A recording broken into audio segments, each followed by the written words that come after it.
దీపావళిలో టపాకాయలు అనేది చిన్న పిల్లలకి సంబంధించిన విషయం.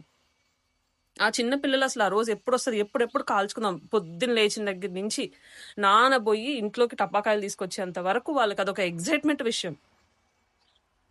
ఎంతో హ్యాపీగా ఎదురు చూస్తా ఉంటారు. ఈవినింగ్ ఎప్పుడైతుంది, అమ్మ దీపాలు ఎప్పుడు పెడుతుంది, ఎప్పుడు అలౌ చేస్తుంది కాల్చడానికి అని. జస్ట్ ఒక్కరోజు, మాక్సిమం ఒక్కరోజు చేసుకునే వాళ్ళు ఎక్కువ మంది. ఏది ఒక్కరోజు జరిగే పండగ కోసం, అది కూడా చిన్న పిల్లలు చేసుకునే పండగ కోసం ఇంత రచన. విడి రోజుల్లో చేసే టపాకాయలకి మీ కుక్కలకి పిల్లులకి ఏం అవ్వట్లేదా?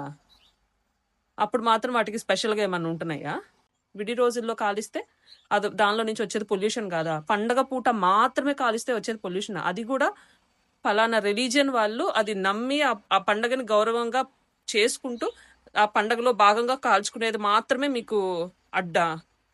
దీనిలో ఒక రిలీజియన్ తీసుకురావద్దని చెప్పకండి. ఎందుకంటే మీరందరూ ఆ పండగకు సంబంధించినప్పుడే బయటకు వస్తున్నారు. మేము